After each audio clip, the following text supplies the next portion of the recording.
آباد میرے محترم بھائی اور دوستو، اللہ تعالیٰ کے دربار میں انسان کی قیمت اس کے حسب نسب، اس کی شکل و صورت پر نہیں ہے، بلکہ اس کے اندر جو اس کی صفات ہیں، اس کے جسم سے جو نکلنے والے اعمال ہیں، اس کے لحاظ سے انسان کا وزن ہوتا ہے۔ ہم کسی کو تولتے ہیں اس کی دنیا پر، اس کی چیزوں پر، اس کے خاندان پر۔ یہ تول اللہ کے ہاں ہے نہیں۔ وہاں جو تول لگا ہوا ہے وہ ہے ان اکرمکم عند اللہ اتقاکم۔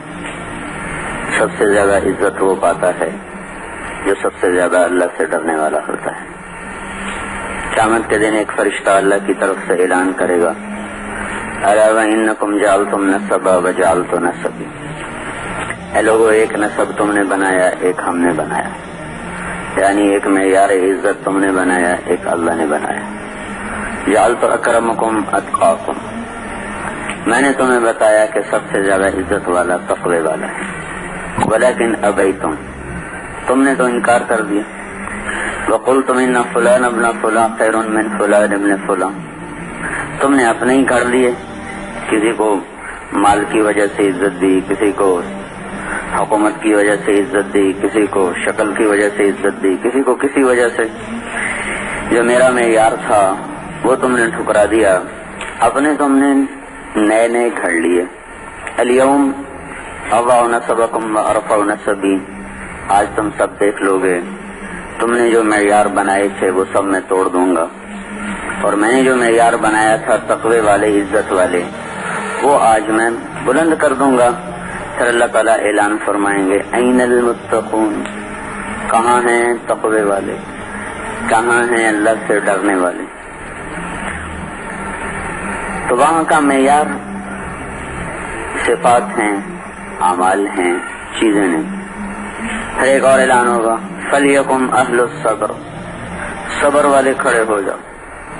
تو ایک جماعت کھڑی ہو جائے گی، اللہ تعالیٰ کہیں گے جاؤ بغیر حساب کتاب کے جنت میں چلے جاؤ۔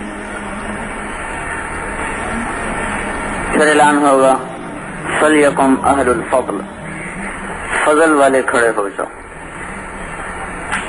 پھر ایک جماعت کھڑی ہوگی، اللہ تعالیٰ فرمائیں گے جاؤ بغیر حساب کتاب کے جنت میں چلے جاؤ۔ پھر اعلان ہوگا، فلیکم جیران اللہ، اللہ کے پڑوسی کھڑے ہو جاؤ۔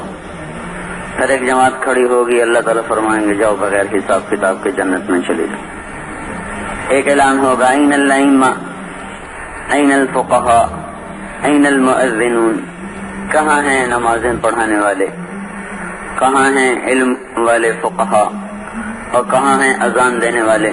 لہذا جن کو کوئی آج پوچھتا ہی کوئی نہیں۔ مؤذن تو بیچارہ ایک چپڑاسی سے بھی کم حیثیت رکھتا ہے، تو اللہ تعالیٰ ان کو بلا کر کہے گا چلو ان کے لیے ممبر بچھاؤ، ان کو بٹھاؤ، اور باقیوں کا کہے گا میں ان کا حساب لے لوں، تم یہاں آرام کرو۔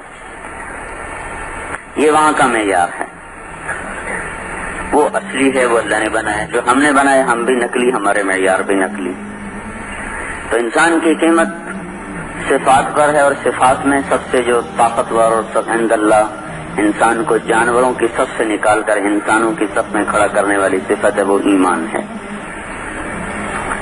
ایمان لانے سے انسان جانوروں سے نکل جاتا ہے، انسان انسانی شکل میں انسان ہوتا ہے، ورنہ اللہ تعالیٰ ارشاد فرماتے ہیں اولئک کالانعام بل ہم اضل، یہ جانور ہیں بلکہ جانوروں سے بھی بدتر ہیں۔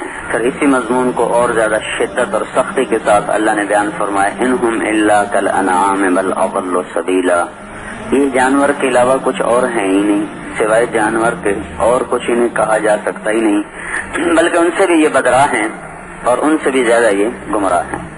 تو بھائی کبھی جانوروں کے پیچھے چل کر بھی کسی کو منزل ملی، کبھی دیکھا کہ انسان گدھے کے پیچھے چل رہے ہوں، کتے کے پیچھے چل رہے ہوں، شیر کے پیچھے چل رہے ہوں، لومڑی کے پیچھے چل رہے ہوں، ان کی راہیں تو جنگل کو جاتی، تو ہم بھی جانوروں کے پیچھے چلیں گے تو جنگل میں پہنچ جائیں گے جہاں بھٹکنے کے سوا کچھ بھی نہیں ملتا۔ تو ایمان آج کہ مادیت اور مادہ پرستی کا توڑ ہے ایمان پر محنت کرنا. اس وقت کا جو بڑا مرض ہے وہ مادے کا یقین، یعنی پیسے کا یقین. چھوٹے بچوں کو بھی آپ پیسے دے دیں، اسے واپس مانگے وہ نہیں دیتا. چھوٹا سا بچہ، اسے پتہ بھی نہیں ہے کیا چیز ہے، لیکن وہ اس کو واپس نہیں کرے گا کہ میں نے نہیں دینا. یہ فضا کا اثر ہے. جیسے فضا میں سردی ہو تو چھوٹے بچے کو بھی لگتی ہے، بڑے کو بھی لگتی ہے. فضا میں گرمی ہو چھوٹے کو بھی محسوس ہوتی ہے، بڑے کو بھی محسوس ہوتی ہے. اس فضا میں پیسے کا یقین اور پیسے اور مادے کا یقین اتنا گہرا اور راسخ ہو چکا ہے. سکھر میں ہماری جماعت تھی تو کچھ لوگ آئے، میں نے ایک ساتھی سے کہا ان کو تیار کرو نقد چلے. تو وہ ہمارے ساتھی نے بات شروع کی، انہوں نے کہا میرے پاس تو پیسے کوئی نہیں. اس نے کہا اللہ تعالیٰ سب کچھ کر سکتا ہے، پیسے کے بغیر بھی کرتا ہے اور پیسے کے ساتھ بھی اللہ ہی کرتا ہے. تو تم اللہ سے مانگو، اللہ کر دے گا انتظام. وہ کہنے لگا پیسے کے بغیر اللہ کیسے کر سکتا ہے. وہ جو ان کی آپس میں بات ہو رہی تھی وہ میں نے نہیں سنی، لیکن جب ایک دم وہ زور سے بولا غصے سے تو وہ میرے کانوں میں پڑی. وہ پیسے کے بغیر اللہ کیسے کرے گا. تو اس قدر پستی پیسے کے بغیر کچھ نہیں ہو سکتا.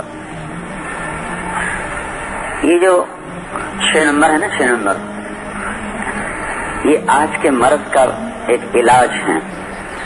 کیونکہ اس وقت یقین ہے پیسے کا، جس چیز کا یقین ہوتا ہے اسی کی پرستش ہوتی ہے. پیسے ہی کی پرستش ہے، اس کے لیے جھوٹ بولتے ہیں، اس کے لیے سود پر چلتے ہیں، اس کے لیے خیانت کرتے ہیں، اس کے لیے رشوت لیتے ہیں، اس کے لیے قتل کرتے ہیں. پھر اسی کو سیکھتے ہیں بڑے بڑے MBA کالج اور میڈیکل کالج اور ڈگری کالج اور فلاں کالج اور فلاں کالج.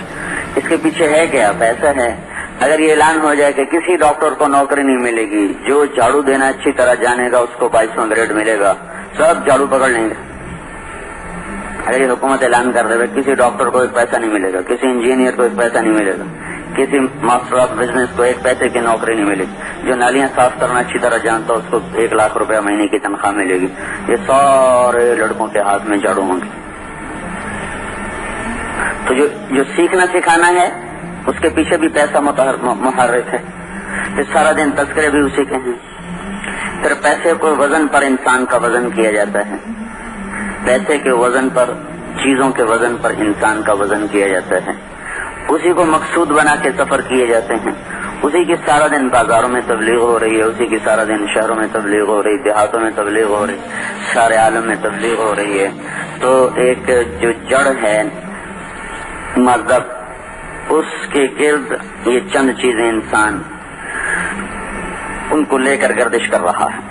اس کا یقین، اسی کی پوجا، اسی کو سیکھنا، اسی کے تذکرے، اسی پر انسانوں کو تولنا، اسی پر انسانوں کا وزن کرنا اور اسی کو بنیاد بنا کر محنت کرنا اور اسی کو لے کر دنیا میں پھرنا. ساری دنیا میں تجارتی منڈیوں پر قبضہ کرنے کی کوششیں، مال کی پھیلانے کی، اپنی تجارتوں کو پھیلانے کی عالمی دوڑ. ایمان پر جو محنت ہے یہ پہلی جڑ کاٹ دے گی. جو سب پیسے کا یقین اترا ہوا ہے، جو لا الہ الا اللہ پر محنت کرے گا اور اس کے دل میں لا الہ الا اللہ راسخ ہو جائے گا، اس کے اندر سے سب سے پہلی برائی نکل جائے گی. پیسے والا یقین اس کا نکلے گا. اور یقین بڑا مشکل سبق ہے اسلام میں. اندیکھی چیز پر اعتماد کر کے چلنا اور نظر آنے والی چیزوں کو جھٹلانا یہ آسان چیز نہیں ہوتی. حضرت عیسیٰ علیہ السلام کا فرمان ہے لو کان لابن آدم قدر شعیر من الیقین مشى علی الماء. یہ اگر انسان کے پاس ایک جو کے دانے کے برابر بھی یقین ہو تو یہ پانیوں پہ چل سکتا ہے، پانی اس کا کچھ بگاڑ نہیں سکے گا. اتنا کو یقین نصیب ہو جائے.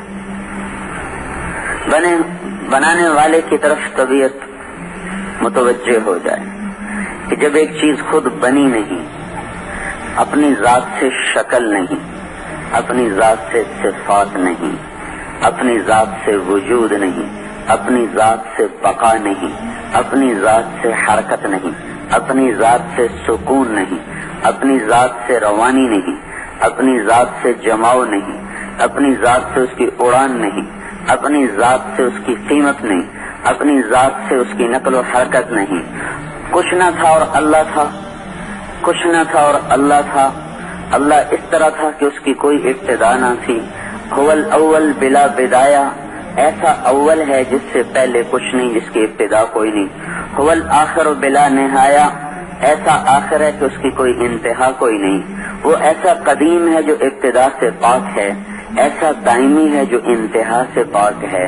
وہ اپنی ذات میں ایسا ہے، نہ کسی سے بنا، نہ کوئی اس سے بنا، نہ کوئی اس سے نکلا، نہ وہ کسی سے نکلا، نہ کسی سے وراثت ملی، نہ آگے اس کا کوئی وارث.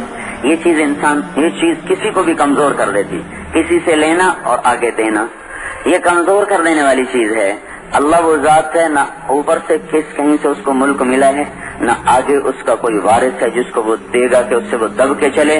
اولاد بڑی ہو جائے، ماں باپ دبنا شروع ہو جاتے ہیں، ماں باپ چپ ہونا شروع ہو جاتے ہیں، اولادیں ان کی آوازیں بلند ہونا شروع ہو جاتی ہیں.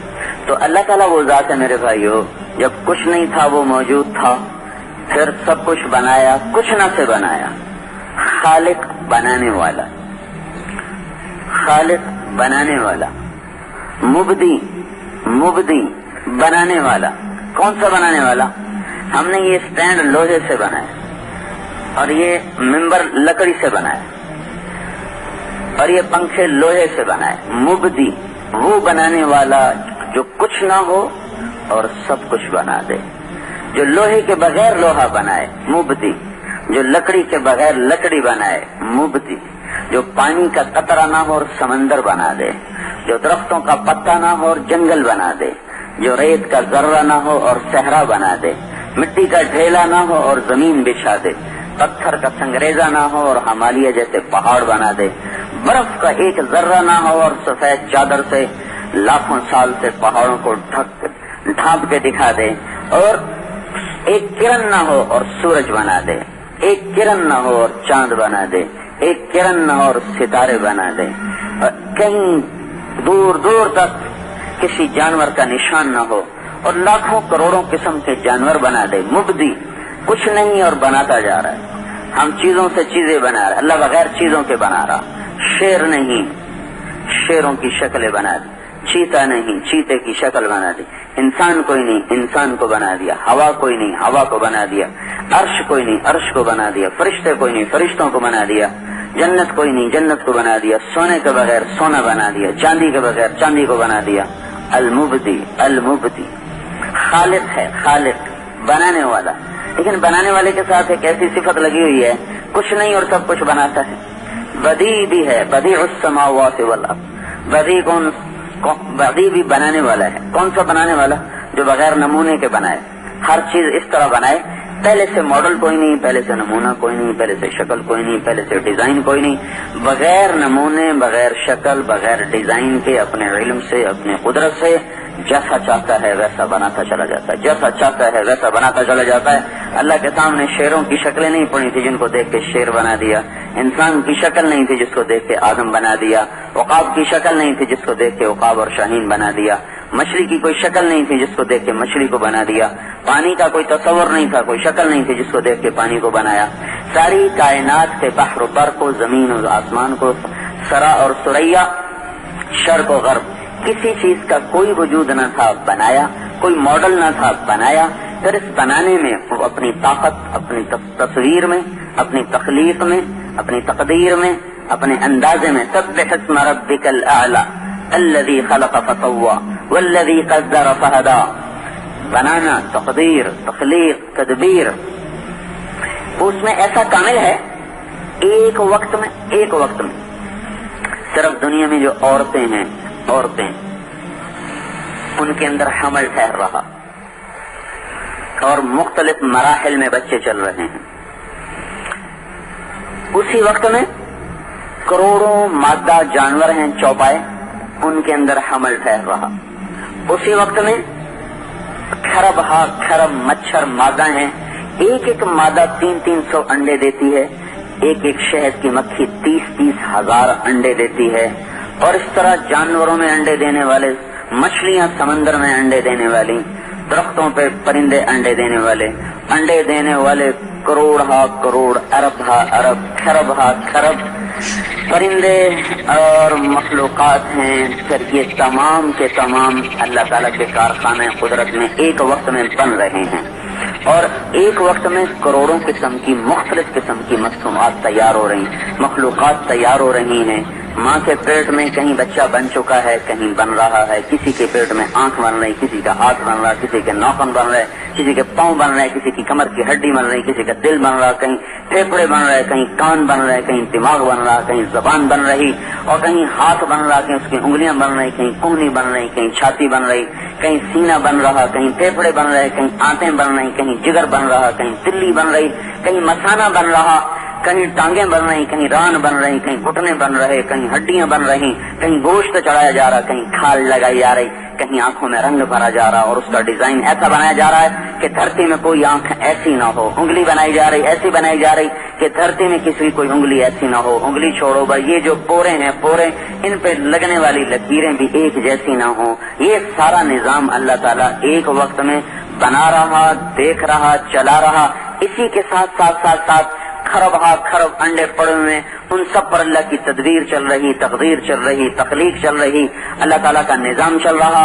اس ساری کائنات کے بناتے ہوئے پھر ادھر نباتات میں کہیں پھول نکل رہے، کہیں کلیاں نکل رہی، کہیں خوشے لگ رہے، کہیں گوشے پک رہے، کہیں پھل پک رہے، کہیں رس بھرا جا رہا، کہیں مٹھاس بھری جا رہی، کہیں کڑواہٹ بھری جا رہی، کہیں کسیلا پن بھرا جا رہا، کہیں کہیں سفید پینٹ ہو رہا ہے، کہیں سرخ پینٹ ہو رہا ہے، کہیں سبز پینٹ ہو رہا ہے، کہیں بیجوں کو بکھیر کے ڈالا جا رہا ہے، کہیں اکٹھا کر کے رکھا جا رہا، کسی پھل کو موٹا کیا جا رہا، کسی کو چھوٹا کیا جا رہا، کسی کو نیلا، کسی کو پیلا، کسی کو سفید، کسی کو سرخ، کوئی زمین کے اندر اگ رہا، کوئی زمین کے اوپر بچھ رہا، کوئی تھوڑا سا اوپر کر کے نکل رہا، کوئی اس سے اوپر نکل رہا، کوئی اس سے اوپر نکل رہا، کوئی 50 فٹ کی بلندی پہ جا کے پیدا ہو رہا، کسی کے اندر پانی بھرا جا رہا، کسی کے اندر گودا بھرا جا رہا، کسی کے اندر رس بھرا جا رہا۔ گنے کے اندر اللہ تعالیٰ شربت کی بوتلیں تیار کر کے پیک کر کے نکال رہا۔ اس سارے بحر و بر کی مخلوقات میں پھر زمین پانی کے اندر کھرب قسم کی مچھلیاں وہ انڈے دے رہی، ان سے بچے نکل رہے، ان کے نظام چل رہے، جھپٹنے والے عقاب، بل کھانے والے سانپ، تو کسی میں زہر بن رہا، کسی میں شہد بن رہا، کہیں میں پانی بن رہا، کہیں میں کچھ بن رہا۔ اللہ وہ ہستی ہے جو سارے کارخانے میں ایک دفعہ بھی خطا نہیں کھاتا، کہیں خطا نہیں کھاتا، ایک دفعہ بھی خطا نہیں کھاتا۔ مور کے انڈے سے مرغا نکلا ہے، مرغے سے بکرا نکلا ہے، بکرے سے کتا نکلا ہے، کتے سے بندر نکلا ہے، بندر سے فاختہ نکلا ہے، فاختہ کے انڈے سے کوئل نکلا ہے۔ اتنا جو نظام چل رہا ہے، کہیں تو کوئی خطا ہو، کہیں تو کوئی غلطی ہو، وہ اللہ ہے جو ساری کائنات کو بلا خطا بناتا ہے۔ خلقک فسواک فعدلک قدر فہدا، وہی ہے جو بنانے والا، وہی ہے پھر بنانے کے ساتھ اس کی چال بدلو، اس کی ڈھال بدلو، اس کی آواز بدلو، اس کا لہجہ بدلو، اس کی عادات بدلو، اس کی شکل بدلو، شکل سے شکل نہ ملے، آواز سے آواز نہ ملے، چال سے چال نہ ملے، عادات سے عادات نہ ملے، ان ساری چیزوں میں جدا جدا کر کے پیدا کرو، کہیں آپس میں جھگڑنے شروع ہو جاؤ، کہ میرا بیٹا، وہ کہ میرا بیٹا۔ ساری کائنات کی شکلیں جدا، رنگ جدا، ذائقے جدا، اور چال جدا، انداز جدا، پھر ان کے اندر ان کا علم بھرو، ان کی ضرورتوں کو بھرو۔ فاختہ نے کیا کھانا ہے اس کو پیدا ہوتے ہی سکھاؤ، مرغی کے انڈے سے مرغی کے بچے نے نکلتے ہی کیسے کھانا کھانا ہے، کیسے دانا چگنا ہے۔ ہم تو اپنے بچوں کو 2.5 سال تک سکھاتے رہتے ہیں، مرغی کا بچہ انڈے سے نکلو، ایسے ٹک ٹک ٹک ٹک ٹک ٹک دانا چگنا شروع کر دیا۔ ان کو تیرنا، مرغابی کے بچے کو انڈے سے نکالا، پانی میں ڈالا، اس نے تیرنا شروع کر دیا۔ سانپ کے بچوں کو نکالا، اس نے پل کھانا اور لہرانا شروع کر دیا۔ یہ سارا نظام ان کو دینا، ان کو سکھاؤ، ان کو کھلاؤ، ان کو پلاؤ، ان کو ان کا انداز دو۔ زہر سانپ نے بنانا ہے، کیسے بنانا ہے؟ پیچیدہ مشکل ترین عمل ہے، جس سے زہر بن کر اس کے جا کر یہاں گلینڈز میں جمع ہوتا ہے، وہ کھا رہا، وہی غذا ہے۔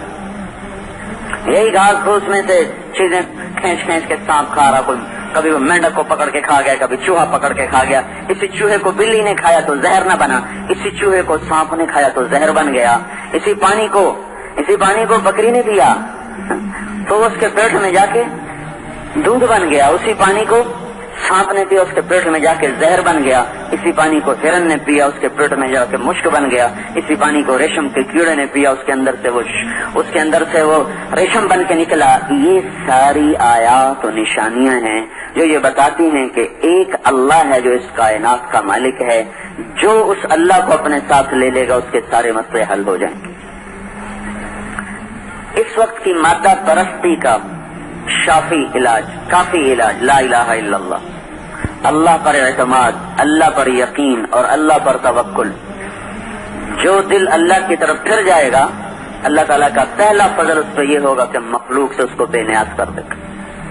سالم بن عبداللہ بن عمر بیت اللہ کا طواف کر رہے تھے، حضرت عمر کے پوتے ہیں، بہت بڑے عالم تھے. تو ہشام بن عبد الملک بڑا بادشاہ تھا، تو وہ بھی بیت اللہ کا طواف کر رہا تھا. تو وہ کہنے لگا سالم سے کہ کوئی حاجت، کوئی ضرورت؟ تو وہ کہنے لگے اللہ کے گھر میں اللہ کو چھوڑ کے کسی اور سے مانگوں، بڑی چھوٹی بات. تو وہ ہشام چپ ہو گیا. جب طواف کر کے باہر نکلے، کہنے لگا آپ تو بتاؤ. کہنے لگے کیا بتاؤں؟ کا کوئی ضرورت بتاؤ. کہنے لگے دنیا کی بتاؤں آخرت کی بتاؤں؟ کہنے لگا دنیا کی بتاؤ، آخرت کی میں کیا کر سکتا ہوں؟ تو کہنے لگے ما سألت من یملکھا فکیف من لا یملکھا، دنیا تو کبھی دنیا کے بنانے والے سے نہیں مانگی، تجھ سے کیا مانگوں گا. قتیبہ بن بکار رحمۃ اللہ علیہ کی مجلس میں احمد بن طولون آیا کرتا تھا، ان کا درس ہوتا تھا، اس میں آ کے بیٹھا کرتا. احمد بن طولون مصر کا بادشاہ تھا. ہر سال 1000 دینار ہوتا تھا، 4.5 ماشے سونے کا. 1000 دینار کی تھیلی سربہ مہر لگی ہوئی، سرکاری مہر لگی ہوئی، ان کی خدمت میں ہدیہ پیش کرتا تھا. 18 برس ان کی خدمت میں آ کے بیٹھتا رہا اور ہر سال 1000 دینار کی تھیلی ان کی خدمت میں پیش کرتا رہا. اور یہ وہ دور تھا، 1 دینار ہوتا تھا 15 درہم کا، 1 دینار کے 15 درہم آتے تھے. اور اس زمانے میں، اس دور میں 300 درہم کے ساتھ ایک متوسط گھر آسانی سے سال گزار لیتا تھا. 300 درہم کے ساتھ ایک متوسط گھرانہ کشادگی سے سال پورا کر لیتا تھا. اس دور میں وہ دیا کرتا تھا 1000 دینار سالانہ. 18 برس کے بعد ایک فتوے میں ضرورت پڑ گئی ان کے دستخط کی. فتویٰ صحیح نہیں تھا، پیچھے خلافت کا مسئلہ تھا، اس میں کچھ تبدیلی تھی، چاہتے تھے. تو انہوں نے فتویٰ دینے سے انکار کر دیا. تو اس سے میں کہنے لگا میرے پیسے واپس کرو، یا فتوے پہ دستخط کرو یا میرے پیسے واپس کرو. اب اسے خیال تھا کون پیسے رکھتا ہے 18 سال. انہوں نے کہا جی بہت اچھا. گھر گئے اور 18 کی 18 تھیلیاں، ان کی مہریں بھی نہیں ٹوٹی تھیں، ویسے لا کر اس کے منہ پہ ماری. کہ صرف 18,000 پہ تو میرا ایمان خریدنا چاہتا ہے، صرف 18,000 پر سارا جہان بھی دے دے تو یہ کام نہ کروں. ہاں بھائی، آج کے غلامی ہے، پیسے کا یقین غلامی ہے، بدترین غلامی ہے. سنے تہذیب حاضر کے گرفتار، غلامی سے ہے بدتر بے یقینی. اللہ پر یقین کا اٹھ جانا اور مال اور جیب پہ یقین کا آ جانا، یہ بدترین غلامی ہے. تو بھائیو، اس کے توڑ میں ہے لا الہ الا اللہ کی دعوت اور لا الہ الا اللہ کی محنت. جتنا لا الہ الا اللہ دل میں راسخ ہوگا، اتنا محمد الرسول اللہ جسم پہ ظاہر ہوگا. کیونکہ لا الہ الا اللہ محمد رسول اللہ نے جوڑ دیا ہے. جب معراج پہ حضور تشریف لے گئے تو اللہ تعالیٰ کے دربار میں عرض کی، یا اللہ، ابراہیم تو خلیل تھے اور موسیٰ کلیم تھے علیہ السلام، اور داؤد علیہ السلام کے لیے لوہا نرم تھا، اور سلیمان علیہ السلام کے لیے ہوا تابع تھی، اور عیسیٰ علیہ السلام کے لیے آپ نے مردے زندہ کیے. فماذا جعلت لی، میرے لیے کیا ہے؟ تو اللہ تعالیٰ نے فرمایا اولیس قد اعطیتک افضل من ذلک کلہ، آپ کو میں نے سب سے اعلیٰ چیز عطا فرمائی ہے. اللہ ذکرت الا ذکرت معی، قیامت تک آپ کا اور میرا نام اکٹھا رہے گا، جدا نہیں ہو سکتا. لا الہ الا اللہ کے ساتھ محمد رسول اللہ جڑ گیا ہے، اب یہ جدا نہیں ہو سکتا. قیامت تک یہ آپ کا اور میرا نام اکٹھا رہے گا. اور اس کے علاوہ یہ تو میں نے آپ کا نام اپنے نام کے ساتھ کر رہا ہے، اللہ ذکرت الا ذکرت معی، آپ کا نام میرے نام کے ساتھ لگ گیا. اور اس کے علاوہ شرحت لک صدرک ووضعت عنک وزرک ورفعت لک ذکرک وجعلتک فاتحا وخاتما، میں نے آپ کا سینہ کھولا، آپ کے بوجھ ہٹائے، آپ کے نام کو بلند کیا، آپ کو فاتح بھی بنایا اور آپ کو خاتم بھی بنایا. پہل بھی آپ سے ہو رہی ہے، انتہا بھی آپ پر ہو رہی ہے. انتہا تو سمجھ میں آتی ہے، پہل کیسے ہوئی؟ تو ابو ہریرہ رضی اللہ تعالیٰ عنہ سے مروی ہے، انہوں نے پوچھا یا رسول اللہ، آپ کو نبوت کب ملی؟ متى وجبت لک النبوۃ، آپ کو نبوت کب ملی؟ تو اس کا ان کے سوال کے مطابق اس کا جواب تھا 40 سال کی عمر میں غار حرا میں. یہ اس کا جواب تھا ان کے سوال کے مطابق. لیکن آپ نے جواب دیا وہ بڑے آگے کی سطح کا جواب دیا. آپ نے فرمایا کنت نبیّا وإن آدم بین الروح والجسد. ابھی آدم علیہ السلام کی کہانی شروع ہی نہیں ہوئی تھی اور مجھے نبوت مل چکی تھی. اب کب ملی یہ تو اللہ ہی جانتا ہے. ابتدا تو ہے, کب ہے اللہ کے سوا کسی کو کچھ پتہ نہیں کب ہوئی. تو لا الہ الا اللہ کا رسوخ محمد الرسول اللہ صلی اللہ علیہ وسلم کی زندگی کو لہلہا کر جسم میں, گھر میں, دفتر میں, دکان میں زندہ کرے گا. جتنا لا الہ الا اللہ کی جڑ لگے گی اتنا محمد الرسول اللہ صلی اللہ تعالی علیہ وسلم والی زندگی وہ ظاہر ہونا شروع ہو جائے, وہ کھلنا شروع ہو جائے گی. کیونکہ جیسے دل اللہ کی عظمت سے خالی ہیں ویسے ہی اللہ کے نبی کی عظمت سے خالی. اور اللہ تعالی ایک آیت میں موسیٰ علیہ السلام, ابراہیم علیہ السلام اور ہمارے نبی پاک صلی اللہ علیہ وسلم تینوں کا فرق بتایا ہے. موسیٰ علیہ السلام اللہ سے دعا کر رہے ہیں رب اشرح لی صدری, اللہ میرا سینہ کھول دے. اور اللہ ہمارے نبی کو بن مانگے فرما رہے ہیں الم نشرح لک صدرک, ہم نے آپ کا سینہ کھول دیا. موسیٰ علیہ السلام اللہ سے دعا کر رہے ہیں یسر لی امری, میرا کام آسان کر دے. اللہ ہمارے نبی کو بن مانگے فرما رہے ہیں ووضعنا عنک وزرک, ہم نے آپ کے بوجھ ہٹا دیے. ابراہیم علیہ السلام اللہ سے دعا کر رہے ہیں وجعل لی لسان صدق فی الاخرین, بعد کے لوگوں میں مجھے اونچا کر دے. اللہ ہمارے نبی کو بن مانگے فرما رہے ہیں ورفعنا لک ذکرک, ہم نے آپ کے نام کو بلند کر دیا. موسیٰ علیہ السلام اللہ کی طرف دوڑ کے آئے. اللہ تعالیٰ نے پوچھا دوڑ کے کیوں آئے ہو؟ ان کا عجلت الیک رب لترضی, اللہ میں دوڑ کے آیا ہوں تاکہ تو راضی ہو جائے. سارے جہان کو سے مطالبہ ہے اللہ تعالیٰ کا کہ مجھے راضی کرو, لیکن ہمارے نبی کے بارے میں اللہ تعالیٰ فرماتے ہیں وَلَسَوْفَ يُعْطِيكَ رَبُّكَ فَتَرْضَىٰ, میں آپ کو اتنا دوں گا کہ آپ راضی ہو جائیں گے, اتنا دوں گا کہ آپ راضی ہو جائیں. یہ آیت آپ کی شان میں سب سے زیادہ بلند ہے.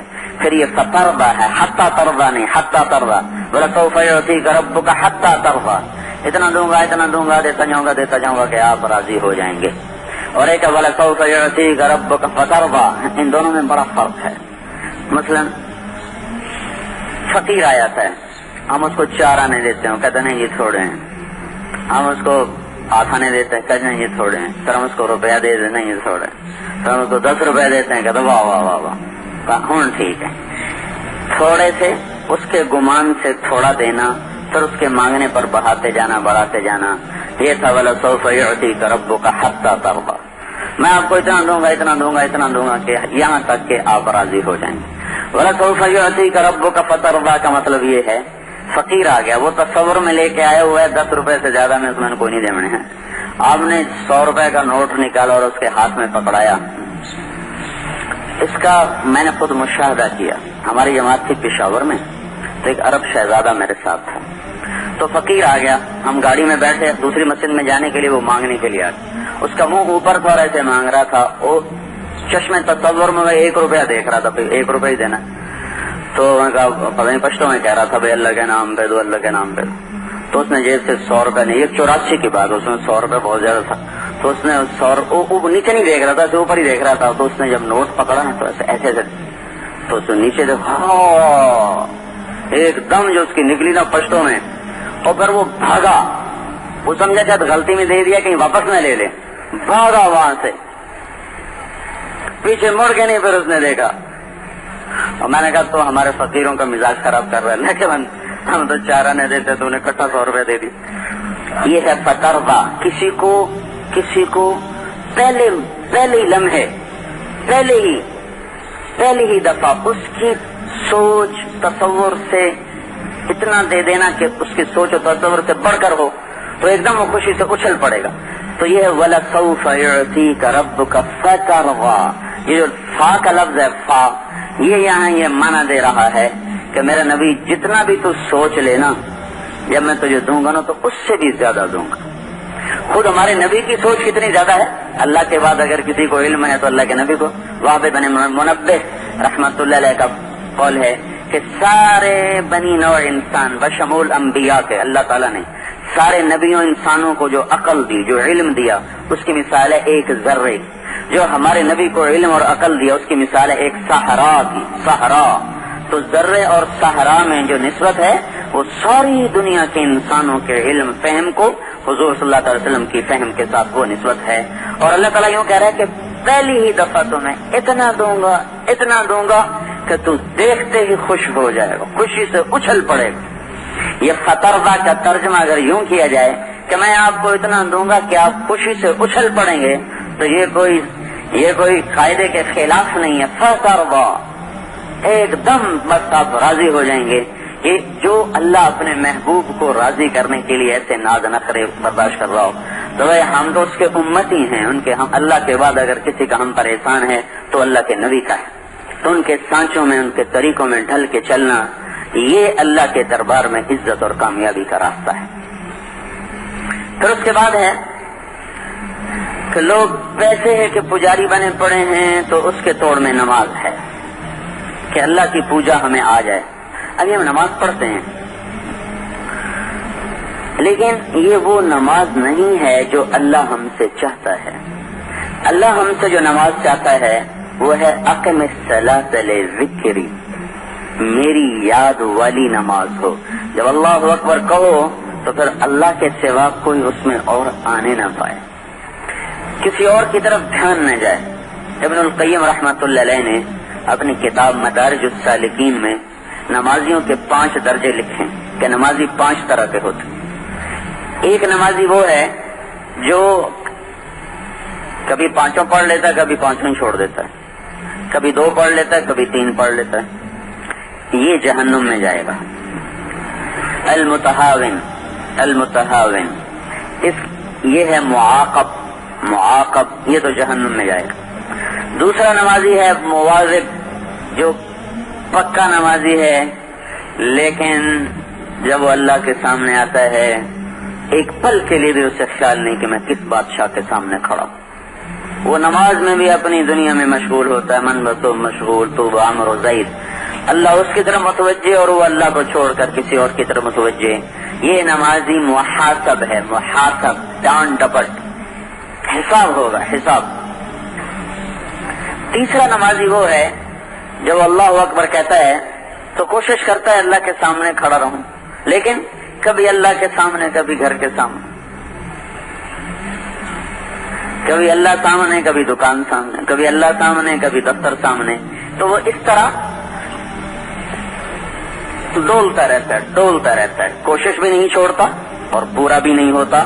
تو یہ اس کے بارے میں لکھا ہے معفو عنہ, اس سے درگزر ہو جائے گی. چلو بھائی 33 نمبر دے کے پاس کر دو. چلو 3rd ڈویژن پاس کو بھی کبھی نوکری ملی تو فرسٹ ڈویژن کو نہیں ملتی, تو یہ پاس ہو جائے گا, ڈنڈوں سے بچ, سزا سے بچ جائے. 4تھے درجے کا نمازی وہ ہے جب وہ اللہ اکبر کہتا ہے تو پھر اللہ ہی کے دھیان میں ہوتا ہے, کسی اور کا دھیان, کسی اور کا خیال, کسی اور کا تصور ایک پل کے لیے بھی اس کے اندر میں داخل نہیں ہوتا. یہ ہے ماجور. یہاں سے نماز کے برکتیں, وعدے, اجر و ثواب شروع ہوتے ہیں. قرآن میں نماز کے اجر و ثواب, حدیث پاک میں نماز کے اجر و ثواب یہاں سے شروع ہوتے ہیں. جو اللہ اکبر کے بعد صرف اللہ کے دھیان میں ہوتا ہے اور اللہ کے سوا کسی کے تصور میں نہیں کھڑا ہوتا, یہ 4تھے درجے کا نماز. 5ویں درجے کا نمازی وہ ہے جب وہ اللہ اکبر کہتا ہے تو نماز اس کی آنکھوں کی ٹھنڈک بن جاتی ہے. جعلت قرۃ عینی فی الصلاۃ, آنکھوں کی ٹھنڈک نماز. ابو ریحانہ رضی اللہ تعالیٰ عنہ سفر سے واپس آئے, ان کی بیوی گھر میں داخل ہوئے تو سفر سے واپس آئے, بیوی کو بھی انتظار, خامن کو بھی انتظار, خلوت میں ہیں. اسے کہنے لگے میں 2 نفل پڑھ لوں پھر بیٹھتا ہوں تیرے پاس. 2 نفل کی نیت باندھی اور جو شروع ہوئے, پیچھے وہ انتظار میں, یہ آگے رفتار میں, یہاں تک کہ فجر کی اذان ہو گئی اور ان کی 2 رکعت ختم نہ ہوئی. جب سلام ٹھہرا تو ان کی بیوی نے کہا اما لنا من کا نصیب, میرا کوئی حق نہیں. تو کہنے لگے میں تو بھول ہی گیا. کہنے لگے میں بھول ہی گیا. وہ کہنے لگے اللہ تیرا بھلا کرے, ایک کمرے میں تو کیسے بھول گیا, ادھر تو چلا باہر ہوتا ہے پھر بھی نہیں بھولتی. اب تو ویسے ٹیلی فون جیبوں میں پڑے ہوئے ہیں, شام کی کارگزاری روز سنا رہے ہیں ان کو, اور وہ ایک کمرے میں میں بھول گیا.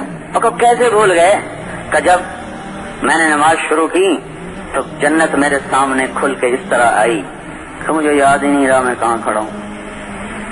جعلت قرۃ عینی فی الصلاۃ، آنکھوں کی ٹھنڈک نماز. یعقوب علیہ السلام اور یوسف علیہ السلام کو 40 سال جدا رکھا، 40 سال. جب ان کو ملا دیا تو پھر اللہ تعالیٰ نے یعقوب علیہ السلام سے فرمایا تجھے بتاؤں کیوں جدا کیا تھا؟ کہنے لگے جی بتا دیجئے. تو اللہ تعالیٰ نے فرمایا تو نماز پڑھ رہا تھا، یوسف تیرے برابر سویا ہوا تھا، چھوٹا بچہ، وہ رونے لگا تو نماز میں کھڑے کھڑے اس کو یوں دیکھنے لگا کیوں رویا ہے، تیری توجہ بھی ہٹ گئی، تیری نظر بھی ہٹ گئی، تو اس کو یوں دیکھنے لگا کیوں رو رہا ہے. کہا مجھے اس پہ غیرت آئی، میرا نبی ہو اور میرے سامنے، اور پھر مخلوق کو دیکھے بھی صحیح، سوچے بھی صحیح، ان آنکھوں کو بھی واپس لے لوں گا جو ادھر اٹھی ہیں، اور جدا بھی کر دوں گا جس کی طرف اس کا خیال گیا ہے. 40 سال رولایا، آنکھیں چلی گئی. وَبِيَضَّتْ عَيْنَاهُ مِنَ الْحُزْنِ فَهُوَ قَضِيمٌ. 40 سال. تو اقم الصلاۃ لذکری، پیسے کی پوجا سے نکل جائے گا. ہر نمازی نہیں، ہر نمازی نہیں، وہ نمازی جس کو اللہ اکبر کے بعد اللہ کے سوا کسی کا دھیان نہ آئے. جو نچلے درجے کی 3 نمازیں ہیں ان کا اثر کبھی ہوگا کبھی نہیں ہوگا، کبھی چونکہ یہ کمزور درجے کی ہیں.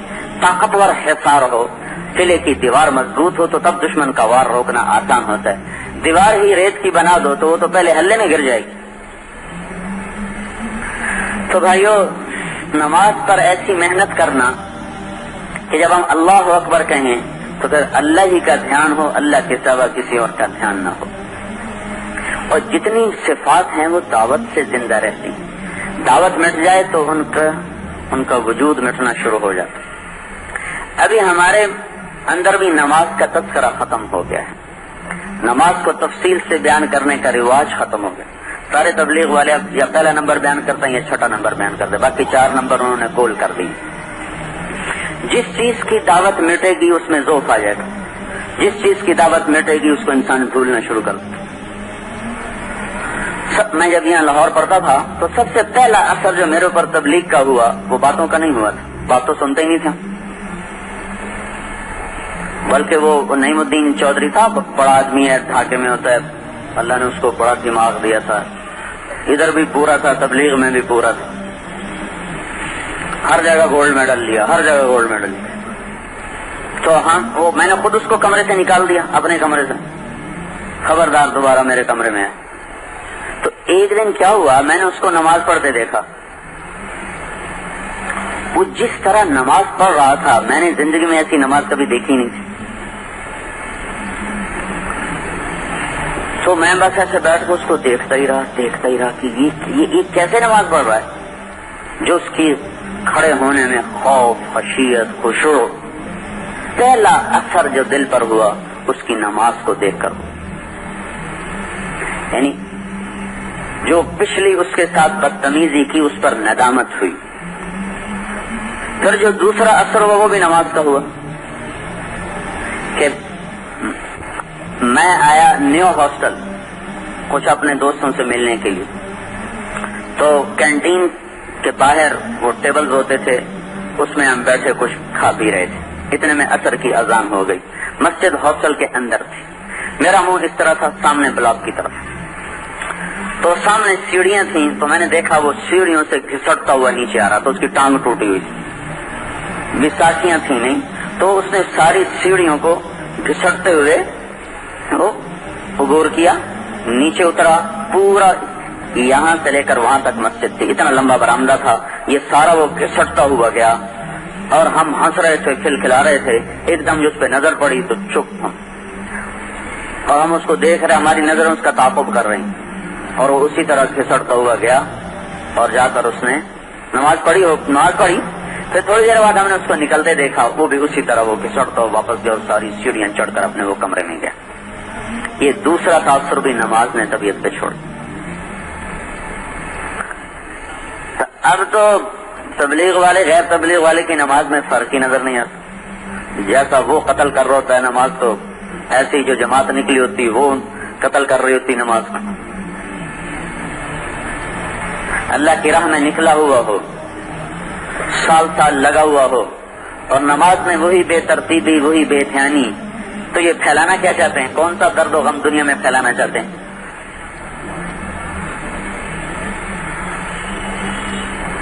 ساری دنیا کے مسائل کی چابی ہے 2 نفل 2 رکعت. اللہ کے نبی نے کر کے دکھایا، بتلا کے قم فصل فإن فی الصلاۃ شفاء.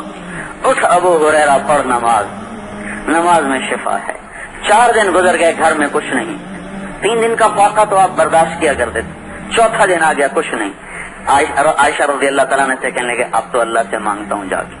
تم کہاں گئے مانگنے؟ مسجد میں 2 رکعت کی نیت باندھی، 1 ستون کے پیچھے سلام پھیرا، پھر دوسرے ستون کے پیچھے نیت باندھی، پھر سلام پھیرا، پھر تیسرے ستون کے پیچھے. ستون بہت زیادہ تھے مسجد نبوی میں کھجور کے.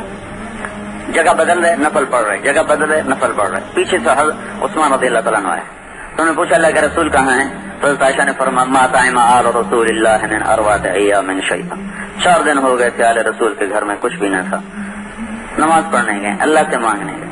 عثمان رضی اللہ تعالیٰ عنہ رونے لگے، کہنے لگے مجھے کیوں نہ بتایا، عبد الرحمن کو کیوں نہ بتایا، ثابت ابن قیس ابن شماس کو کیوں نہ بتایا. پھر گھر گئے اور اونٹ بھر کے لائے سامان، اتارا رکھا. پھر دوبارہ گئے، جو پکانے میں دیر لگے گی، جو گھر میں پکا تھا وہ بھی لے کے آئے. سالن پکا تھا، روٹی پکی تھی، جو بھی پکا تھا اٹھا کے لا کے رکھا اور واپس چلے گئے. جب آپ نماز سے فارغ ہو کر واپس آئے تو آپ نے پوچھا بھائی کچھ آیا، کچھ ملا؟ تو حضرت عائشہ رضی اللہ تعالیٰ عنہ نے کہا اللہ تعالیٰ آپ کو خالی تو نہیں بھیج سکتے تھے، یہ دیکھیے کیا کچھ آیا پڑا ہے. واہ واہ، کون لایا؟ کہا جو عثمان لائے. تو آپ نے ایک دم ہاتھ اٹھا کر کہا یا اللہ میں عثمان سے راضی ہوں، تو بھی اس سے راضی ہو جا. یا اللہ میں عثمان سے راضی ہوں، تو بھی اس سے راضی ہو جا. یا اللہ میں عثمان سے راضی ہوں، تو بھی اس سے راضی ہو جا. 3 دفعہ آپ نے ارشاد فرمایا. بھائی لوگ مادے کے پجاری ہیں، دکانوں کو سجدے کر رہے ہیں، نوکریوں کو سجدے کر رہے ہیں، عہدوں کو سجدے کر رہے ہیں. ہم اللہ کو سجدے کریں، وہ سجدے جو اللہ دیکھنا چاہتا ہے، وہ سجدے جس میں اللہ ہو، اللہ کے سوا کوئی نہ ہو. یہ محنت سے یہ چیز آتی ہے، بغیر محنت کے. ہم صرف پڑھتے ہیں، نماز پہ محنت کوئی نہیں ہماری. پھر دعوت بھی مٹ چکی ہے، اب نماز ایسے ہی چلتے چلتے تھوڑی سی بات کر جاتے ہیں بس. تو اس لیے اپنے اندر سے بھی نماز کی عظمت اور اہتمام اور نماز کے لیے ایک بے قراری وہ ختم ہو گئی. نفل مختصر کرو بھائی، مختصر کرو.